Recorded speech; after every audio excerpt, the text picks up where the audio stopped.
اللهم صل على سيدنا محمد اللهم صل على سيدنا محمد اللهم صل على سيدنا محمد صلى الله على محمد صلى الله عليه وسلم صلى الله على محمد يا ربي صل وسلم يا نبي سلام عليك يا رسول سلام عليك يا حبيب سلام عليك صلوات الله عليك صلوا على النبي محمد.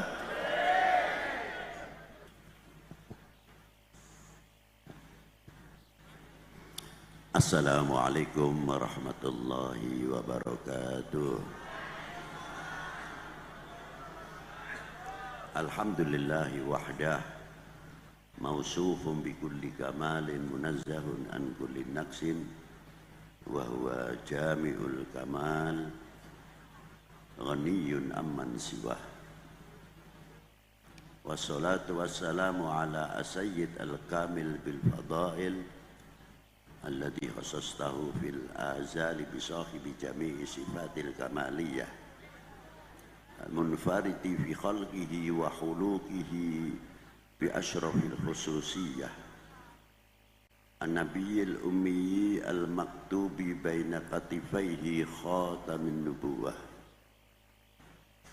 al-habibil alil qadril adimil jahi walam yakhluqil khallaqu khalqan mithlah la qablahu wala ba'dahu afdal minhu wa akram manzilatahu 'inda hadrati sultanil mamlakatil ahadiyah wa ja'altahu wasitatul udma li ahli la ilaha illallah sayyidina Muhammad Rasulullah sallallahu alaihi wa ala alihi wa sahbihi fi kulli lamhati wa nafasin adada ma wasi'ahu ilmullah ila hadratin nabil mustafa sayyidina maulana Muhammadin sallallahu alaihi wa alihi wa sallama wa ila hadrati sadatina Abi Bakar wa Umar wa Uthman wa Ali wa Hamzata wa Abbas wa Talhata wa Zubair wa Sa'id wa Ubaidata wa Abdurrahman bin Auf wa Salmani wa Bilali wa Anas wa Sayyidina al-Karimain al-Hasan wal Husain wa ila hadrati Sayyidatina Maulatina Khadijah al-Kubra wa Aisha al-Ridha wa Sayyidatu Nisa'il Alamin Fatimata binti Sayyidil Mursalin wa ila hadrati khususan Sayyidi Syekh Abdul Qadir al-Jilani Syekh Ahmad Al-Badawi, Syekh Ahmad Rifai, Syekh Ibrahim Dasuki, Syekh Abil Hasan Syadili wa ila hadrati Sayyidi Syekh Muhammad bin Muhammad Bahauddin Naqsyabandi wa ila hadrati Sinafaqil Muqaddam Muhammad bin Ali Ba'alawi wa Sayyidina Imam Jamaluddin Husain wa Ahmad Syah Jalal wa Ibrahim Asmaraqandi wa Maulana Malik Ibrahim wa Maulana Ishaq wa Sayyid Ali al-Murtada Kanjeng Sunan Bedilan wa Sayyidina Imam Hashim Sahib Derajat wal Ibrahim Sahib Bonang wa Muhammad Ainul Yaqin Sahib Giri wa ila hadrati Sayyidina Imam Ja'far As-Sadiq Sahib Kudus wa Sayyid Uthman Haji wa Sayyid Uthman Haji Sunan Makhdum Sahib Mandalika wa ila hadri Sayyidina Imam Umar Sa'id Sahib Muria wal Imam Abdurrahman Sa'id wa Raden Syahid Sahib Kalijogo wa ila hadrati Sayyidina Imam Ahmad Ihsamuddin Sunan Lamongan wal Imam Al-Zain Al-Abidin Sunan Qadi Demak wa ila hadrati Sultan Abdul Fattah Khassah wa Adipati Yunus wa Sultan Muhammad Aliuddin Asyahir Pangeran Trenggono wa Sayyidina Imam Muhammad Al-Maghrabi Sahib Demak wa usulihim wa furu'ihim anna Allah yu'li darajatihim fil jannah wa yanfa'una min barakatihi wa karamatihi wa asrarihim wa anwarihim wa bi'ulumihim fid dini wad dunya wal akhirah. Al-Fatihah.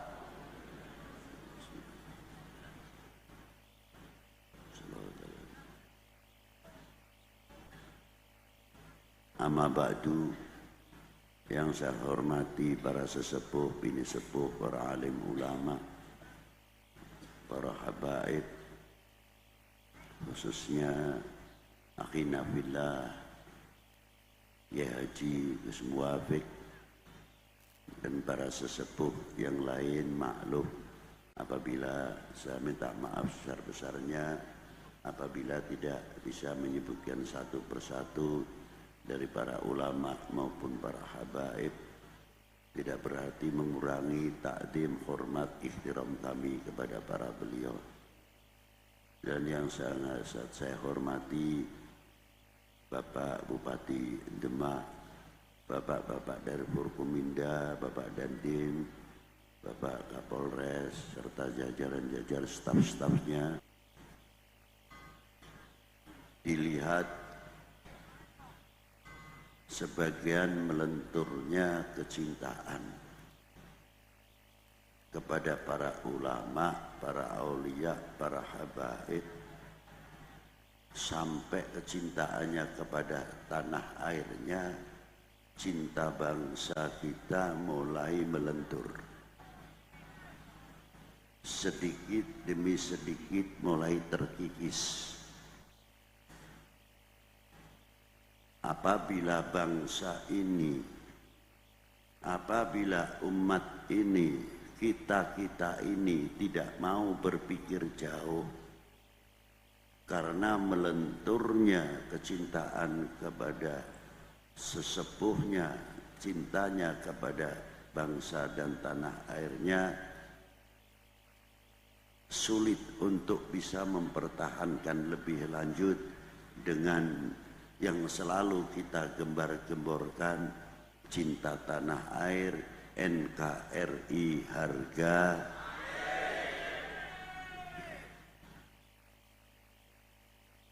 Memang mudah, ya bisa saja memang dari hati mengucapkan NKRI harga mati, tidak basa-basi. Tapi jangan sampai kita terbawa arus oleh kelatahan. Musim NKRI ngomong NKRI, padahal belum tentu itu yang ada dari lubuk hati atas kecintaannya kepada bangsa dan tanah airnya. Nah, sebab apa semuanya terjadi?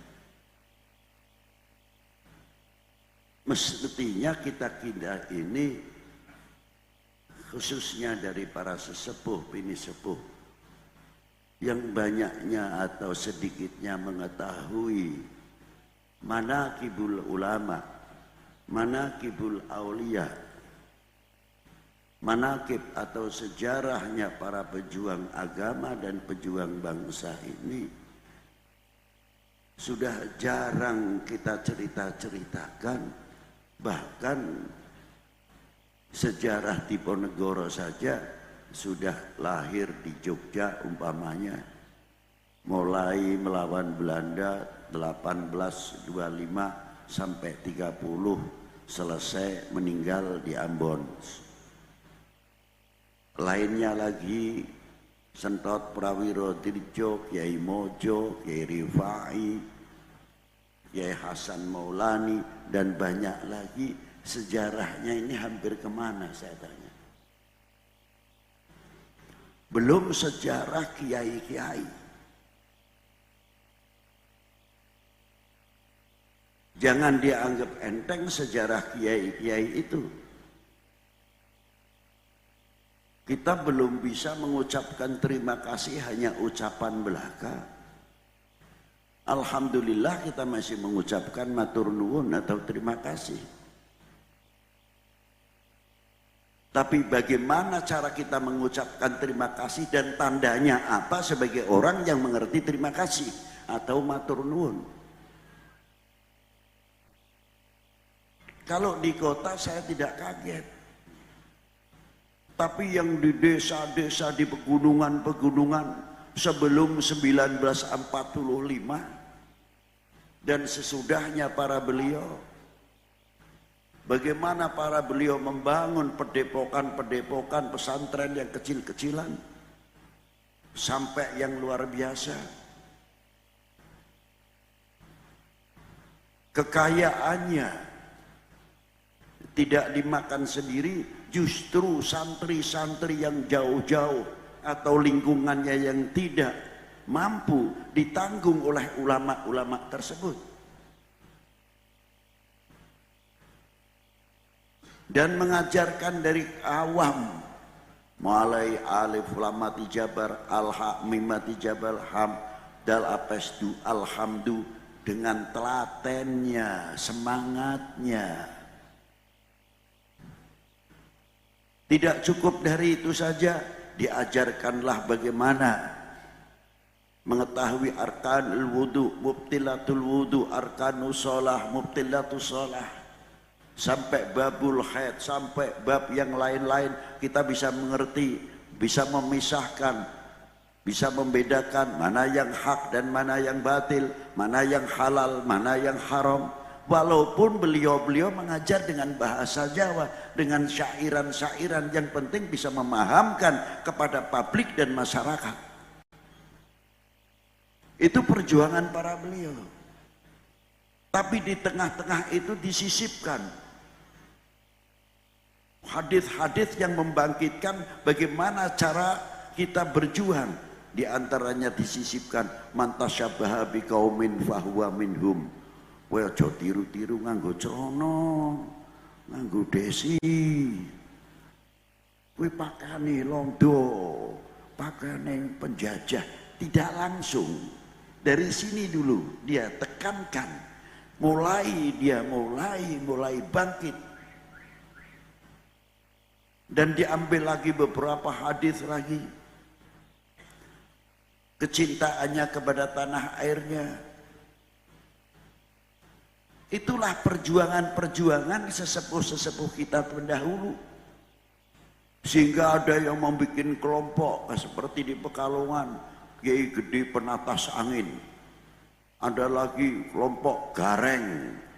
Ada lagi pakai nama wayang Semar. Inilah peleton-peleton yang dibentuk oleh para sesepuh-sesepuh dahulu. Bagaimana mengajak cara mengusir penjajah. Para beliau tidak ketinggalan, masuk ke dalam, hingga berbicara dengan heart to heart, dari hati ke hati, face to face, kita berhadapan. Itulah para beliau yang dilakukan. Dan bagaimana cara para beliau itu membimbing kecintaannya pada para ulama. Dulu yang dekat sungai pakai jukung, pakai getek, rombongan santri nih, ayo ziarah ke Sunan A, Sunan B, dikenalkan kiai ini minal aulia, kenal ini kiai ulama, sampai kenal kepada para habaib dzurriyyatun Nabi sallallahu alaihi wasallam. Jasa siapa? Ya jasa para beliau. Yang namanya kiai kampung, kiai desa itu kan tempatnya saja. Tapi tidak ada al ulama warathatil kota, itu tidak ada. Al ulama warathatil anbiya, tempatnya saja yang di kota ataupun di desa itu tempat. Dan hebatnya para beliau-beliau itu tahu kondisi, mengerti kondisi, bagaimana menghadapi cara orang awam, bagaimana menghadapi orang yang berbeda. Tidak satu pun para beliau dengan emosi dan ambisinya, tidak. Pelan, bilayin. Sebagaimana Allah Ta'ala memberikan wahyu kepada Nabi Allah Musa ketika menghadapi Fir'aun dengan penuh lemah lembut. Contoh-contoh yang demikian telah dilakukan oleh kesepuhan-kesepuhan kita. Nah pertanyaannya, Sakniki ten pundi yai-yai nika wau manakibe.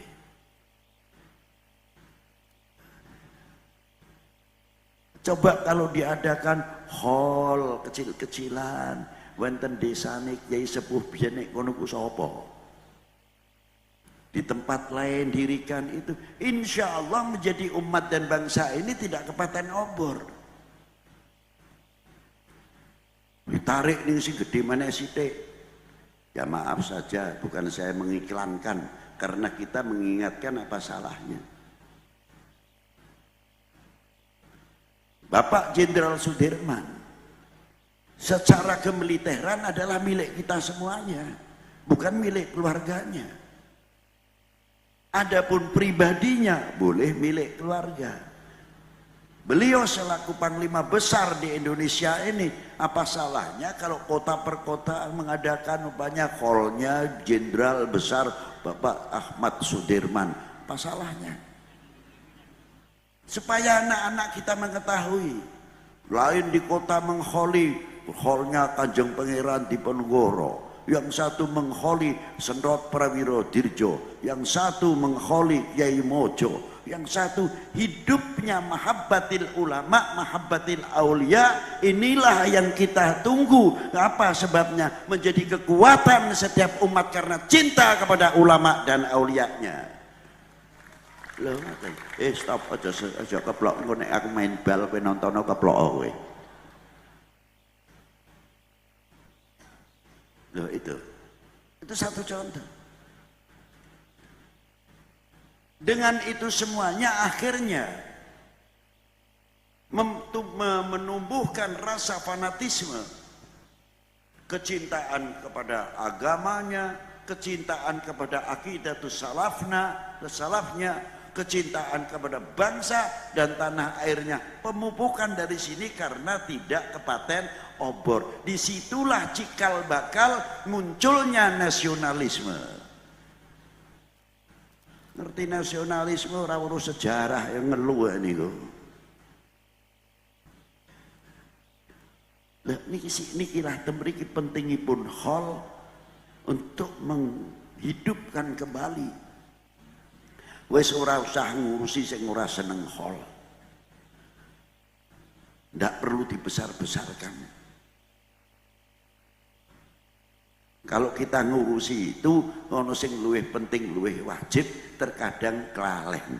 Kita terpancing urusan itu benden begitu. Negara liya wis masyhur, wis suwur, makmur, bisa ekonomine menguasai, pertaniannya dikuasai, dolarnya kita kalah, rupenya kita kalah, dan lain sebagainya. Masa kita masih uplak-uplak urusan begitu? Lihat ke depan, harusnya bangsa kita ini jangan sampai menjadi bangsa atau umat yang selalu ketinggalan. Lagi-lagi negara kita itu negara berkembang kapan wae berkembang terus. Loh inilah.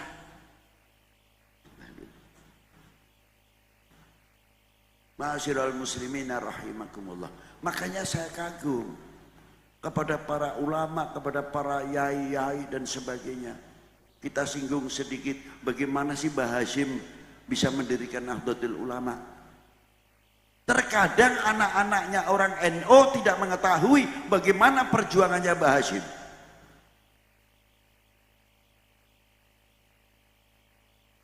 Bagaimana kita bisa membuat kader ke depan.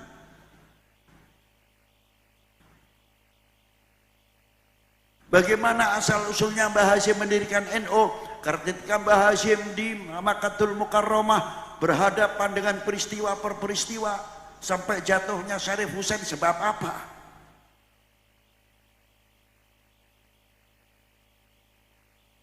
Itu. Begitu rusaknya mulai akidah, mulai terkikis. Akidah tu ahli sunnah wal jamaah.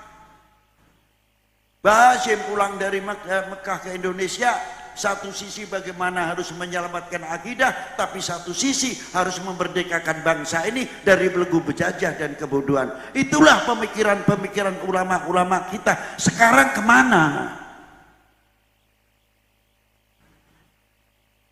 Nah, Maka dari itulah, ayo anak-anak kita biar mengerti bagaimana sejarahnya para beliau-beliau. Apalagi kembali sekarang holnya Sayyidina Syekh Al-Alimul Allamah wa akabiril awliya wa akabirul a'immah fi zamanihim Sultan Abdul Fattah radhiyallahu ta'ala anhu. Bangga tidak Indonesia mempunyai Sultan Abdul Fattah di zaman itu? Kita mempunyai Sultan Trenggono, bangga tidak? Kita mempunyai Sultan Adipati Yunus, bangga tidak? Di zamannya. Sejarah-sejarah itu luar biasa.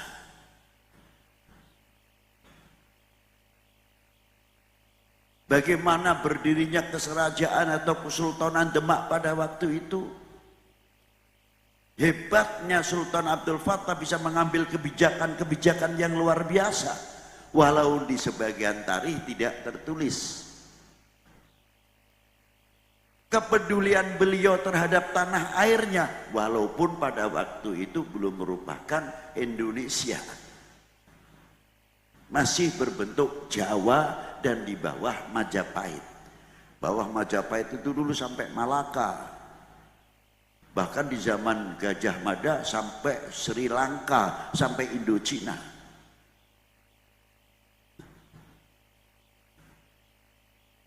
Nah, di zaman Sultan Abdul Fattah, pada waktu itu dijatuhkannya ayahandanya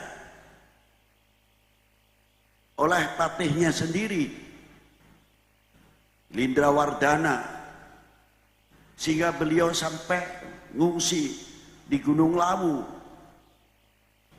Terpaksa Sultan Abdul Fattah mengirimkan pasukannya, harus berhadapan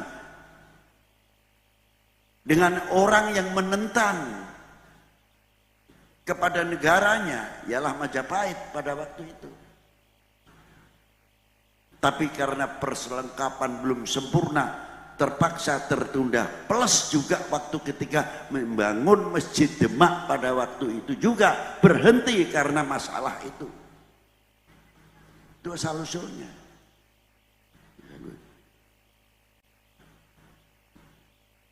Kedua, ketika Lindrawardana dijatuhkan oleh Patih Udoro yang mengangkat dirinya Brawijaya ke-6, mulai dari situ Sultan Abdul Fattah karena melihat perjanjian dengan Portugis untuk saling membantu menyerang Demak, Sultan Abdul Fattah berangkat. Hancurlah Patih Udoro dengan pasukannya. Beliau terus menjemput ayahnya di Gunung Lawu untuk dipersilahkan, monggo Kang Romo jumeneng lagi. Tapi Brawijaya sudah cukup sepuh, ingin menjadi orang yang mandito. Akhirnya dari situlah beliau mulai menekuni ibadahnya yang luar biasa. Sultan Abdul Fattah membuat satu kebijakan, karena kakak adiknya banyak, tidak mau akan menjadi warisan, berebut waris, maka Majapahit diserahkan kepada kakak-kakaknya. Lebih baik Sultan Abdul Fattah ke Demak bagi membuat satu kadipaten Demak pada waktu itu. Itu bijaksana yang luar biasa. Hal ini juga dilakukan yang sangat luar biasa. Siapa beliau? Kanjeng Sunan Kudus. Dengan bijaknya Kanjeng Sunan Kudus, Pangeran Poncowati akhirnya menyerahkan kerajaannya. Kalau saya mungkin pribadi saya ngomong, wis dikai kerajaan duweni wilayah. Sapa wong sing ora pengin dadi ratu? Jare Sultan, mungkin nek kula yang naik wis ora dadi masalah, mecah karo Demak ya ora apa-apa. Tapi kalau Imam Ja'far Shadiq tidak mau ada negara berdiri di dalam negara, maka bijaksananya beliau masjid keraton yang diberikan kepada Kanjeng Sunan Kudus dijadikan masjid Menara Kudus. Akhirnya Demak adalah Demak, negara persatuan pada waktu itu. Demak tidak bisa dipecah-pecah. Hebatnya Al-Imam Ja'far Shadiq, Kanjeng Sunan Kudus. Oh, itulah contoh yang luar biasa untuk kita semuanya. Mau gawe negara dalam negara. Nah, inilah pentingnya. Dan apabila kita melihat sejarah-sejarah apa yang diperjuangkan oleh Wali Sembilan dan sebelumnya, kalau kita ceritakan sampai esok doer gitu. Iya. Nah, inilah bagaimana di zaman Rasulullah melambung, dari zaman Rasulullah melambung ke Wali Sembilan dan sebelumnya. Kok mengapa saya mengatakan melambung, tidak melalui?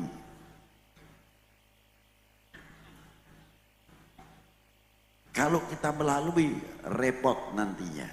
Bagaimana zaman Khulafaur Rasyidin, setelah Khulafaur Rasyidin, bagaimana peristiwa sesudah zaman Imam Ali, dan bagaimana cara-cara mereka, oknum-oknum Bani Umayyah maupun Bani Abbas. Jangan salah paham di sini loh, nanti bisa dipelintir nih biasanya yang tidak suka. Hati-hati, zaman ini zaman pelintiran. Gitu. Ya, tuh. Apa diantaranya? Bagaimana menekan pengaruh Imam Ali bin Abi Thalib, pendukung Imam Ali bin Abi Thalib. Syiah di sini maknanya bukan madhab, tapi Syiah di sini maknanya penganut, pendukung Imam Ali bin Abi Thalib. Kalau Imam Ali bin Abi Thalib membuat madhab, kecil akhirnya. Karena apa? Sayyidina Rasul bersabda, ana madinatul ilmi wa aliyu babuha. Lah wong pintune Kanjeng Nabi kok malah gawe madhab, dadine sempit. Ini perbedaannya harusnya difahami, dikaji ini.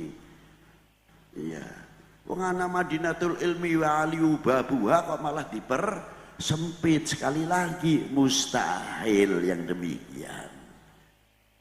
Ma'asyiral muslimin rahimakumullah.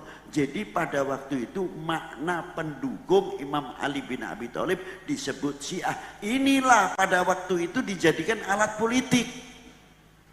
Bagaimana menekan dzurriyyah Sayyidina Rasul yang melalui Sayyidatina Fatimah dan Sayyidina Ali dengan apa? Dengan bahasa Syiah itu tadi. Hembuskan terus. Itu cara-cara oknum-oknum pada waktu itu.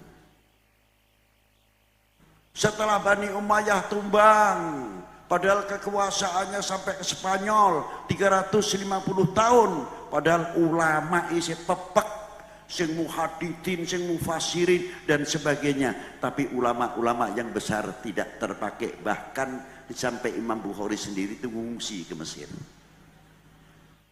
Itulah kejadian pada waktu itu. Apalagi di zaman Bani Abbas, banyak para ulama wal habaib yang dibunuh, seperti Al-Imam Idris bin Abdullah Al-Mahid bin Hasan Al-Mutanna bin Hasan Usibti bin Ali bin Abi Talib wa bin Fatimah Zahra Al-Batul binti Rasulullah sallallahu alaihi wasallam Rasul. Lah itu. Dan sewaktu-waktu, maaf saja, kalimat Syiah ini juga bisa untuk gencet. Siapa? Karena Wali Sembilan tidak terlepas daripada dzurriyyah Imam Husain bin Ali bin Abi Thalib. Hati. Nah, inilah bahayanya. Ma'asyiral muslimin rahimakumullah.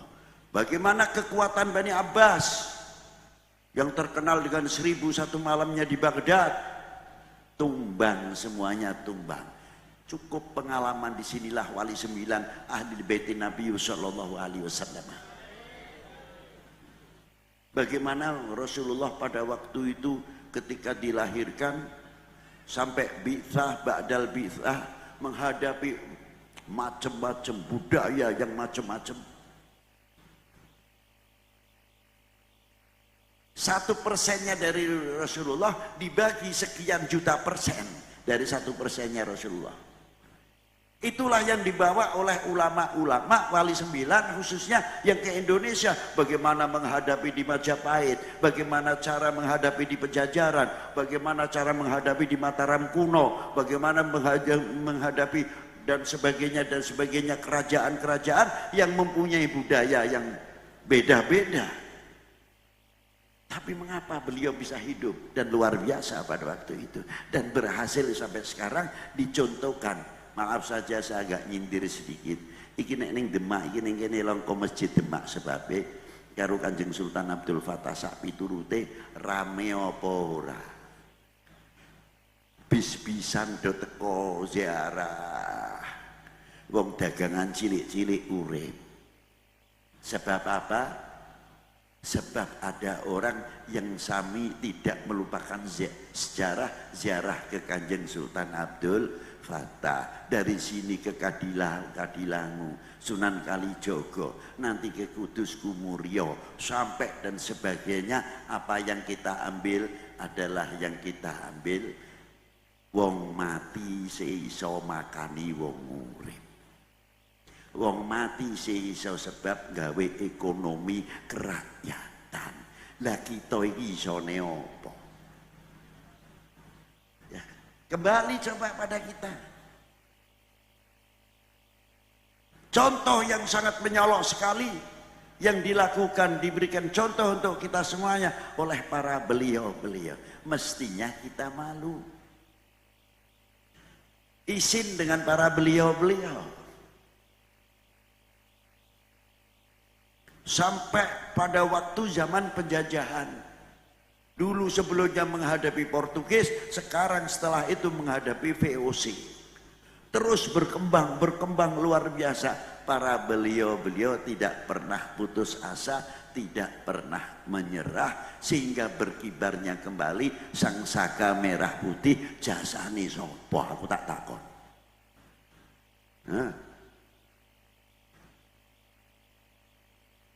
Berjuang luar biasa dari 41 ngadepi Jepang sampai 45. Pada bulan Ramadan pas nuzulil Quran, Allah Ta'ala memberikan rahmat hadiah untuk bangsa Indonesia. Al-Istiqlal, hari kemerdekaan 17 Agustus. Berkibar kembali. Tapi ternyata para sesepuh kita pada waktu itu menghadapi kemerdekaan tidak semudah membalikkan telapak tangan. Masih ada yang dihadapi lagi. Apa? Peristiwa 47. Sekutu datang dengan membawa Belanda. Mbah Hashim sebelum itu sudah membuat resolusi jihad. Jangan dikira tidak. Kita masih menghadapi dengan sekutu dan Belanda. Kita ditikam dari belakang, peristiwa Madiun. Berapa kiai sing sedo? Berapa kiai sing disedoni? Bukan sedikit. Lalu menghadapi 49 sampai 65 dan seterusnya dan seterusnya. Alhamdulillah 74 tahun kemerdekaan, alhamdulillah kita sudah begini. Artinya dibanding dulu-dulu. Nah, pertanyaannya kita terima kasih kita kepada para beliau apa? Apakah kita mau menjadi bangsa sing ribut? Terus mau digoyang-goyang terus? Ingat Indonesia itu kayak perawan sing cantik, seksi, nek lanang itu ganteng. Sing lamar itu pirang-pirang.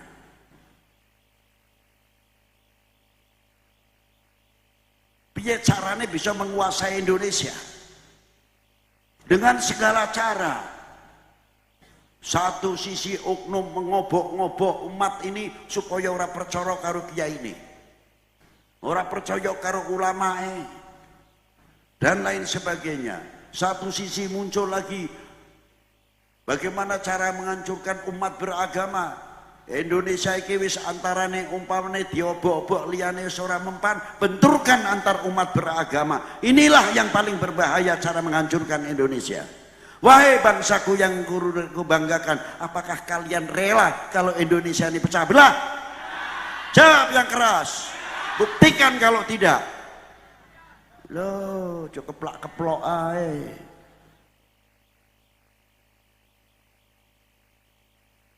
Keplok lu ngopo keplok sih itu dan ini. Tunjukkan kami bangsa Indonesia, bangga menjadi bangsa Indonesia, bangga menjadi putra putri Indonesia, bangga mempunyai tanah air Indonesia. Itu tadi tanda terima kasih kepada para beliau. Lanjutkan cita-cita para beliau. Jangan sampai kita menjadi umat dan bangsa yang mengecewakan para beliau. Malu rasanya di hadapan Allah Subhanahu wa taala. Apakah demikian Indonesia itu? Kita mempunyai budaya yang luhur, yang luar biasa. Cikal bakal kita bukan cikal bakal sembarangan. Mampu membuat Borobudur, mampu membuat Prambanan, membuat sampai bagaimana membuat satu masjid Demak yang mempunyai alestis yang luar biasa yang disebut Sokotatalnya, bukan sekadar keramat. Itu ilmiah yang luar biasa. Semua tiangnya kayu untuk mengimbangi goncangan tanah gambut seperti di Demak ini. Dikasih tiang satu yang elastis, bisa mengimbangi. Cukup dengan kayu. Sederhana pada waktu itu. Itulah ulama kita. Ulama itulah hebatnya. Jadi bangsa kita bukan bangsa yang tempe melorot itu enggak, tapi bangsa yang maju dari dahulu luar biasa. Nah anehnya sekarang kok melentur, gimana ini? Makanya Habib Lutfi kalau melihat merah putih itu isin. Aku takon dengan awake dhewe ku wis duwe kontribusi apa kanggo ngisi kemerdekaan ini. Wis andil apa? Apakah akan memberikan kesempatan karena munculnya pecah belah kita sudah dijauhkan dengan ulama dan lain sebagainya, dan makin bagaimana cara menghancurkan bangsa ini, jauhkan umat atau masyarakat ini atau rakyat ini kepercayaannya kepada pemerintah, cari sumber-sumber kesalahan, bikin hoax dan sebagainya. Begitu juga bagaimana melenturkan kepercayaannya kepada TNI-nya, kepada polisinya, setelah ulama digoyang dan lain sebagainya. Tujuan utamanya apa? Adalah untuk menghancurkan Indonesia. Wahai bangsaku yang kubanggakan, relakah negerimu terpecah belah? Jawab yang tegas. Harusnya begitu. Nah, inilah pentingnya hal kita tidak sekadar memperingati mana-mana. Maaf kalau saya sindir. Liyane cita kramat iku ora eneng. Cerita kesaktian ora ono neh. Itu ada, bukan kita ingkar karomah ataupun adanya kelebihan-kelebihan para ulama wal aulia. Kita yakin enggak benar kalau kita ingkar karomah. Tapi lainnya kita ceritakan bagaimana jerih payahnya para pejuang-pejuang. Maka dari itu dengan hal ini untuk mencinta umat, untuk mencinta bangsa, jangan sampai menjadi umat atau bangsa yang mengecewakan, yang memalukan para beliau dan seterusnya dan seterusnya. Wassalamualaikum warahmatullahi wabarakatuh. Berkenan untuk memimpin doa. Kasuhan barokah doa. Kasuhan barokah doa. Titi pemborong ya. Kasuhan barokah doa. Bismillahirrahmanirrahim. Allahumma salli wa sallim wa barik ala sayyidina Muhammadin abdika wa nabiyyika wa rasulika nabiyil ummi. Salatan antun nawwiru fi qulubina wa qawalibana wa wujuhana binurillah wa binuri sayyidina Muhammad sallallahu alaihi wasallam wa fid dunyana ukhrana. Wa barik lana fi umurina wa fi rizqina wa auladina wa auladana wa ja'alhum min ibadika salihin wa la taj'alhum fitnatan fid dunyana wa ukhrana. Allahumma tabbit aqidatana ala tariqati salafuna salihin warathati sayyidil mursalin. Allahumma ja'alna minhum wa ja'afid dunyana wa fi akhiratina fi tahta liwa'il hamdi sayyidina Muhammad sallallahu alaihi wa alihi wasallam. Wa sallimna wa najjina baladana Indonesia khassah wa baladil muslimin amah. Salimna min jami'il bala wal waba wal ghala wa min fitnati hadha zaman wa min fitnati hadha zaman. Saking zalzalah, saking gunung meletus, saking tsunami dan lain sebagainya, dan yang akan mengancam perpecahan bangsa ini. Rabbana atina fid dunya hasanah wa fil akhirati hasanah wa qina adzabannar. Wa sallallahu ala sayyidina Muhammadin wa alihi wa sahbihi wa baraka wa sallam. Walhamdulillahi rabbil alamin.